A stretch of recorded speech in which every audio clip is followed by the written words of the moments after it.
ఆర్థిక సంస్థల్లో సంస్కరణలు చేపట్టాలని బ్రిక్స్ శిఖరాగ్ర సదస్సు పిలుపునిచ్చింది. నిధుల కేటాయింపులో బ్రిక్స్ కూటమి సహా అభివృద్ధి చెందుతున్న దేశాలకు మరింత భాగస్వామ్యం కల్పించాలని తీర్మానించింది.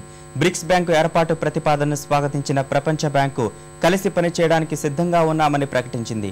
అటు ఆఫ్రికా అభివృద్ధిలో భారత సహకారం ఉంటుందని ప్రధాని మన్మోహన్ సింగ్ హామీ ఇచ్చారు.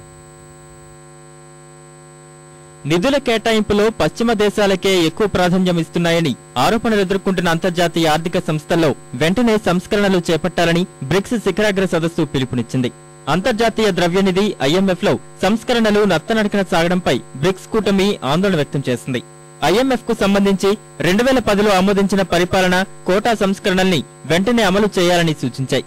ఈ మేరకు 13 పేజీల డర్బన్ తీర్మానం విడుదల చేసిన బ్రిక్స్ IMF లో సభ్యులైన పేద దేశాలు సహా ఆఫ్రికా దేశాలకు ప్రాతినిధ్యం పెంచాలని విజ్ఞప్తి చేసింది. బ్రిక్స్ దేశాల్లో మౌలిక సదుపాయాల ఏర్పాటుకు దీర్ఘకాలిక నిధుల కొరత ఎదురవుతున్నందునే అభివృద్ధి బ్యాంకు ఏర్పాటు చేయాలని నిర్ణయించినట్లు వివరణ ఇచ్చింది.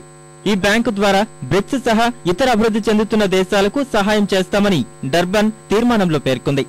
ఆఫ్రికాలో మౌలిక సదుపాయాల అభివృద్ధి కోసం సాయం చేస్తామని ప్రధాని మన్మోహన్ బ్రిక్స్ సదస్సులో హామీ ఇచ్చారు. అంతేకాకుండా సంస్థాగత నిర్మాణం, నైపుణ్య అభివృద్ధి సహా సాంకేతిక రూపాల్లో సహాయం కొనసాగిస్తామని చెప్పారు. ఆఫ్రికా 47 దేశాల్లో టెలిమెడిసిన్, టెలి ఎడ్యుకేషన్ వంటి సౌకర్యాలు భారత్ వల్లే సాధ్యమయ్యాయని మన్మోహన్ తెలిపారు. తమ దేశంలో 15,000 ఆఫ్రికా విద్యార్థులు వివిధ వృత్తి విద్యా కోర్సుల్ని అభ్యసిస్తున్నారని, ఇది ఉపాధి కల్పనకు ఎంతగానో దోహదపడుతుందని విశ్వాసం వ్యక్తం చేశారు. India shares a historical and emotional bond with the people of Africa. Bilaterally and through the India-Africa Forum summits covers the entire gamut of cooperative endeavors with a particular focus on cooperation in the development of human resources and capacity building.